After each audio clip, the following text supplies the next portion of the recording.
Welcome, everyone, to the Learning Loop podcast, your best source for educational insights and trends. I'm Chris, your host.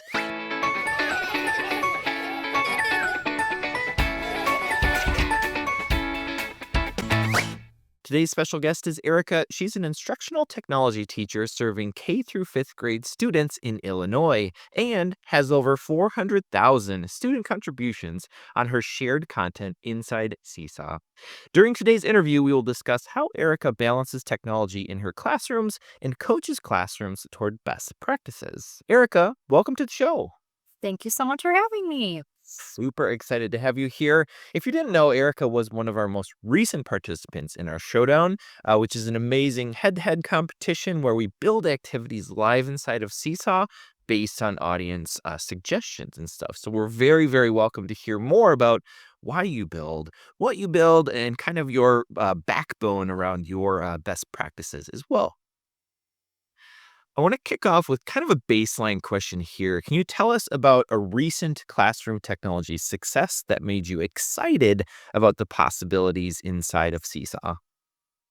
Um, yeah, absolutely. We're my position is very, very unique in the sense that I collaborate with every single teacher in the two buildings that I service. And then we kind of sit and we look at what they're planning, looking ahead, things that they're doing, and how we can integrate technology to basically kind of help push that initiative, whatever it is they're learning. And my go-to 100% of the time is Seesaw because I feel like it's just I know they say, like, "This isn't a one size fits all." This is absolutely a one size fits all platform. I feel like anything can be done with Seesaw. So, there was a teacher that I was working with, and she had said that, one of her MTSS groups were really struggling with, some things. So I had them kind of go through I think they were working on, like, suffixes and whatnot, and I was working in a small group, and, a lot of the times the kids were able to explain it, but not necessarily write it or show it on paper. So we kind of employed Seesaw and the video option where they were able to explain, like, a suffix and use it as an example and, like, draw a picture of what it might look like and so on and so forth. And they loved it because it was taking the standard paper and pencil or, keypad and device with word processing and translating it into words, whereas these kids are kinda struggling a little bit and just using the Seesaw platform to kind of use it in a different way to show what they know, but not necessarily, using that standardized version of like a paper pencil kind of a format, they loved it because it was catering to their unique specific learning style. So they were really able to kind of show what they knew just in a different way.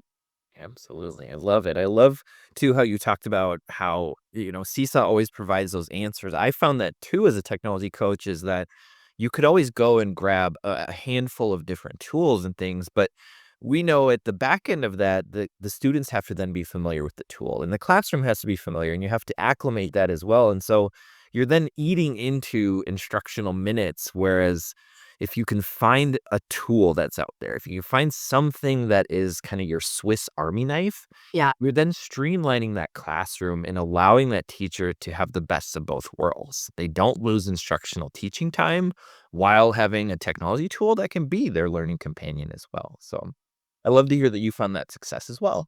Yes, absolutely. The kids love it. Like I've never met a kid that was like this. I got nothing from this. They were like, this is so awesome because I had that opportunity to show what I know just in a different way. Absolutely. For sure, for sure.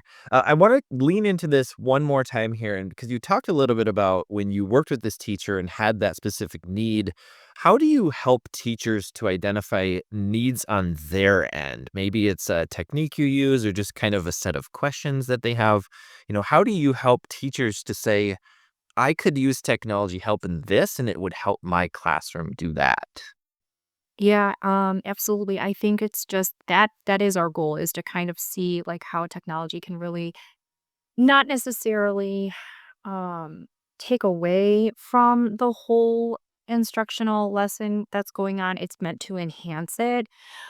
We always kind of start off with what are you doing? What are your goals? What are your objectives? How do we meet that goal? How do we meet that objective? And then we kind of take a look and break it down by, I guess, the class dynamic. So the kids that sometimes are a little bit high flyers have more of a challenging activity or project to work on, and then she usually will work with, like, kind of the middle end of the kids, and then I usually sometimes will work with the kids that might struggle a little bit or might need a little bit of an enrichment thing, and we always kind of try to differentiate instruction so that those students are gaining those skills, but, also making sure that that learning sticks, that they're able to look at whatever it is, the topic or the, particular activity that they're looking at, and how do we make it successful? How do we get it so that they're able to comprehend that and then not only show or understand their learning, but then show they know what they're doing. Mhm. Um,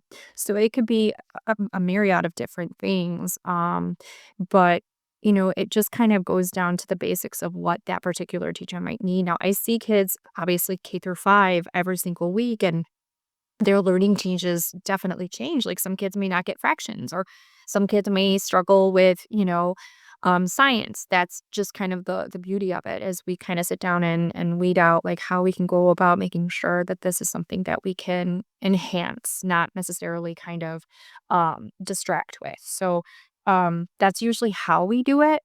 Um and then, like, I provide instructions in terms of, like, or I provide instructions rather, on how we could do that, just some different ideas and whatnot, and, we kinda go from there. Sure. Absolutely. I love it. I love how you're meeting teachers where they are, but also trying to make sure that you're leaning into best practices as you go as well, because we know how important that is, you want to build that relationship with the classroom teacher as a coach too, but ensuring that you're guiding them down that right path as you're pushing in and things like that too. I want to kind of ask a little bit more explicit question because you shared there's a couple moments of, using the video tool and using different tools as well. Can you just share some examples of what that really means to you when it comes to like differentiating instruction for students? Like, can you share some examples of how you maybe took a lesson and provided different levels for a specific classroom? So, I'm trying to think something that we did, which was pretty cool. We were doing, like, and this is kind of a while ago, but there was something for Veterans Day, and we did, like, a Veterans Day choice board, and teaching kids in kindergarten through 5th the real importance of Veterans Day is kinda tricky.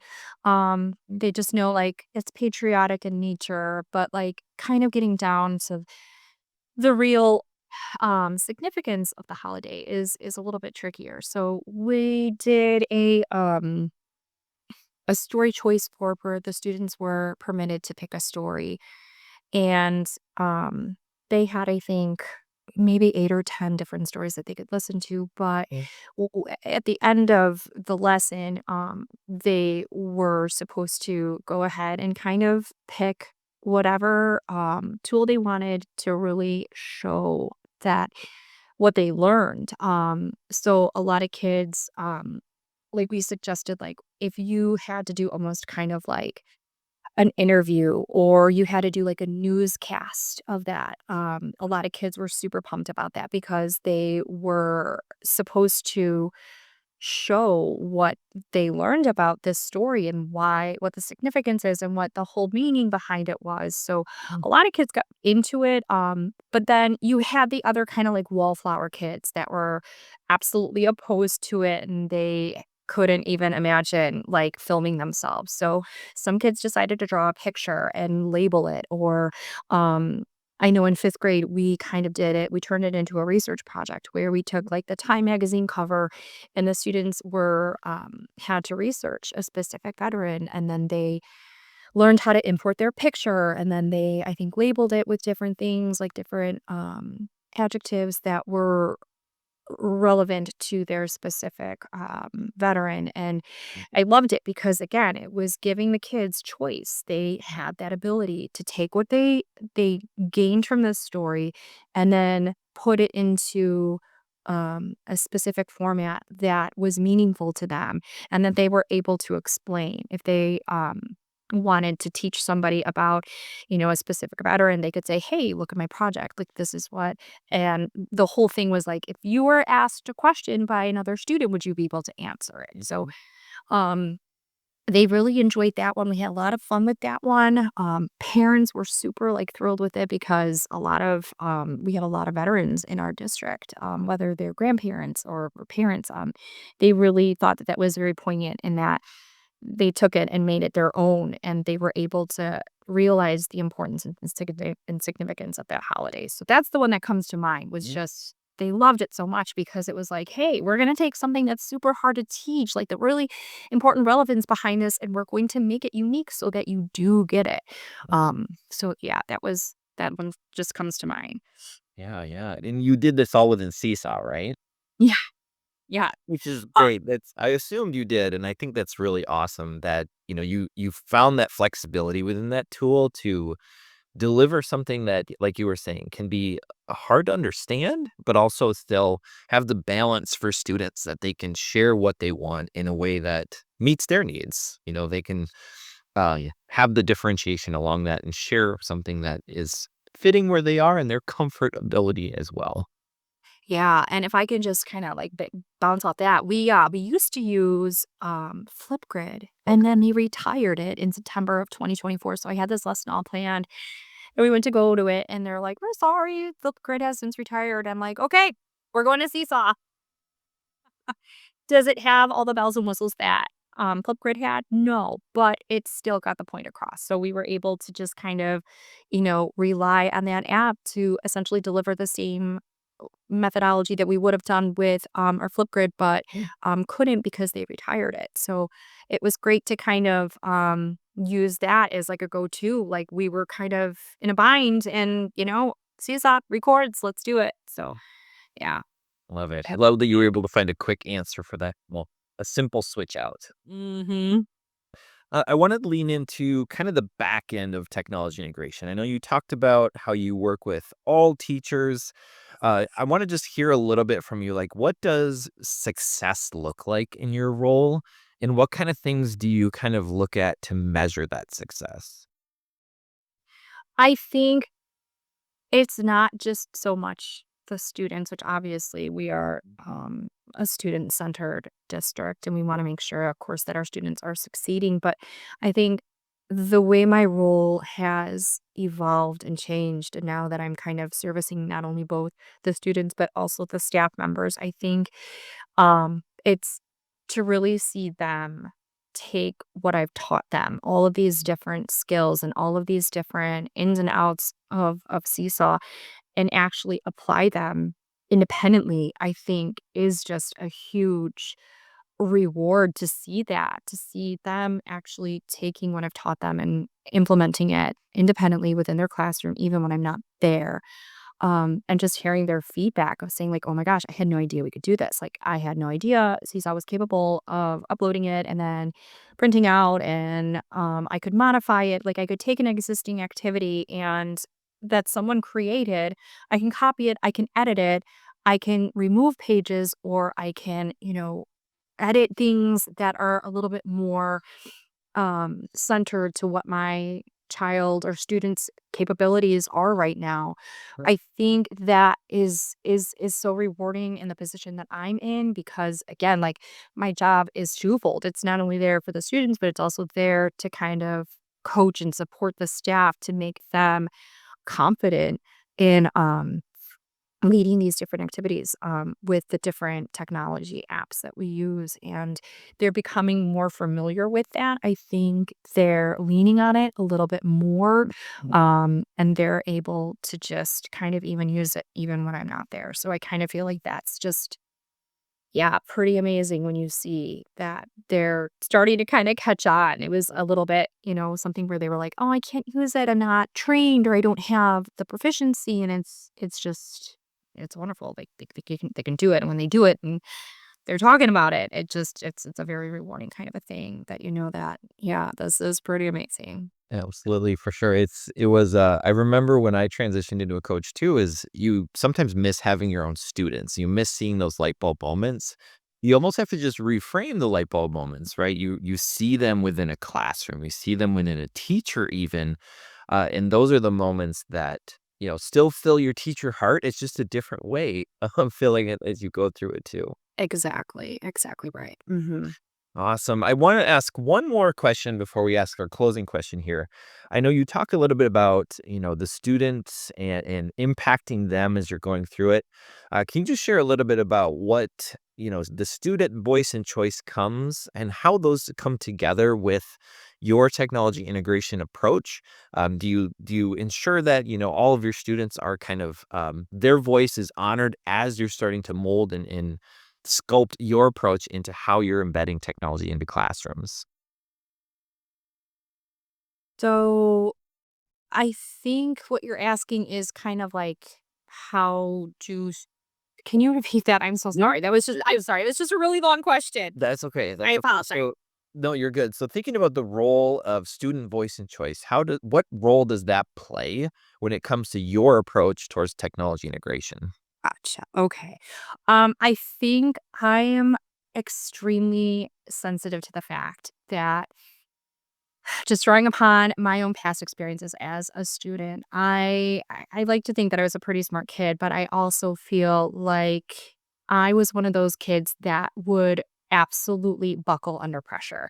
Right. If a teacher picked on me for a question. I knew the answer, but like everybody like whipping around, all eyes are on me. I would either like stammer over my answer or it would be like a deer in the headlights. It was just kind of like, oh my gosh, I forgot what I was going to say. And it just, it ate away at me because in my head, I was like, I know the answer. It's just hard to, you know, do that when people are staring at me. And I feel like I'm very, very sensitive to that fact because there are a lot of students, whether it's a language barrier or whether it's just hard, a different learning technique. I feel this is why I am such a huge proponent of Seesaw is because it does give those kids so many different choices to show what they know and not be, in that center stage light where they're kind of a little nervous or they're buckling under the pressure, just like I did, used to. It gives them that opportunity to say, okay, this is what we've been talking about. And then I just remember in seventh grade, or I'm sorry, it was eighth grade, we had to take a constitution test. Like our teachers were saying, if you don't pass this test, you are not graduating eighth grade. And standardized testing, it was also kind of like a test anxiety thing where my teacher pulled me aside and she asked me three questions. And she's like, okay, you passed. And I said, what do you mean? And she's like, well, she's like, you're 3 points away from a passing grade. And she's like, I know that you know this stuff, but just come the test. You freeze up and there's too many options. And a lot of times kids tend to stress about that. So I feel like with Seesaw, there are so many different options. Just kind of saying what I said before. I know you know the information. You have that freedom to pick how you want to show what you know. If it is, doing the text option, or if you're literally picking the pen tool and writing out a story, or if you want to record your voice, if you want to draw a picture, if you want to video yourself there's just I mean, literally, if you wanna do a combo platter, like I call it, it's really up to the students, and, I've seen kids actually do this where you don't think they know what they're doing, and it's more or less just like, "Let's do a little check," and, like, 10 pages later, they're showing all of their knowledge, and they're just proving it in different ways of just like, "Hey, I have another idea of, a habitat," or so on and so forth. It's just a really great resource that can be absolutely differentiated with modifications and giving, like you said, the children a choice in how to show what they know. So I think this is absolutely like the absolute epitome of engaged and differentiated learning for students literally from kindergarten all the way up through 12th grade. So, um, Yeah, I can't speak highly enough. I feel like sometimes I can't even articulate how great of a resource this is just because it's just giving every kid a voice. Absolutely. I love that. Love that testimonial. And I love too how you kind of shared your vulnerability as a student. I was the same with math facts and things. And so I always would put myself in students' shoes when it came to providing the right resource for classrooms and in the right coaching as well. So I love that that's in your mindset. And I think it's so impactful to have that and just to continue to support all the students and meet them where they are. Yeah, for sure. I think if Seesaw was around when I was a kid, it would be a whole different ball game. Absolutely, Yeah. for sure.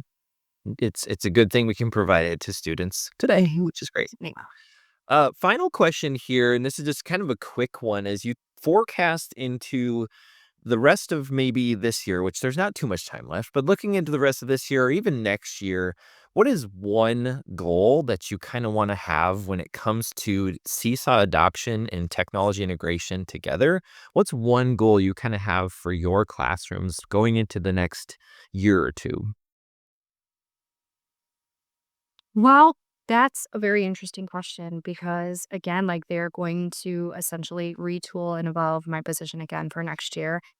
It looks like I am heading back to the actual classroom. I will be I'm slated to teach fifth grade next year. So that is a very interesting question. And I think I can honestly speak from experience, even when I'm talking with intermediate teachers during our collab times.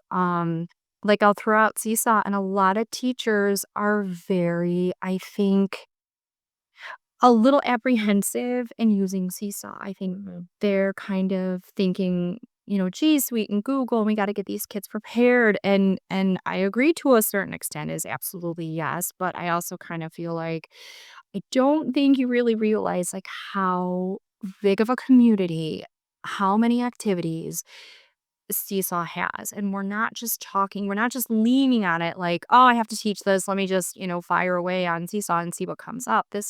These are activities that are for enrichment, so, Yeah. I think as far as a personal goal for mine, just kind of looking into the future and preparing to go back into the classroom and become a 5th grade teacher. It's kind of like, I do want to, I think, remove that stigma of just Seesaw's just for primary kids. Seesaw is only for, I don't think that's true. I think, in kind of talking with teachers and collaborating and seeing a need for maybe some enrichment activities, Mhm. which is kind of where I get my inspiration from. Like I have such a wide array. Like I've made some for kindergarten, whereas I made some for like fifth grade. It just is kind of like a mixed bag because again, I work with all sorts of different grade levels. I think again, talking goal is kind of bringing Seesaw back into the intermediate classes for just another option of, hey, we don't just have to rely on G Suite and Google. We can kind of still take those skills and show it in a different way and use Seesaw for that. I think that there's so many different options that I think a lot of intermediate teachers are kind of trying to get away from just because I think just when in conversation, they kind of just assume that it's for the primary grade level. So I'm planning on using this next year with my own students. Um, so I think again, having those different options and giving kids, a you pick kind of a thing, like show me what you know, take whatever tool you want to show me what you've gained or what you've learned and having it as a growth portfolio. Like the parents can see it too, which I think a lot of times intermediate teachers kind of lose the sight of is like their parents have immediate access. They can see, they can go back to the beginning of the year and just see how far they've come. So I really think I will absolutely be utilizing this really wonderful tool in my own classroom with my own students. Yeah, which is awesome. And you can only hope too that your usage inspires others around you, continues to kind of also change that mold. Even though you might not directly be supporting their classroom, you can still be supporting them by, third party usage and things like that, and just inspiring others as you continue through the rest of the year. For sure, absolutely. Awesome. Well, we are at time. Erica, I want to say thank you so much for joining. Thank you for sharing your expertise. I'm sure listeners gleaned a lot from this, and just to make sure that they were absorbing some of these powerful tips that you're kind of sharing around technology integration and best practices and pieces like that. I so appreciate it. hopefully you're enjoying the rest of your afternoon and good luck going into next year. Well, thank you so much. I appreciate the opportunity. Not a problem. Thank you. Bye. Okay, bye bye.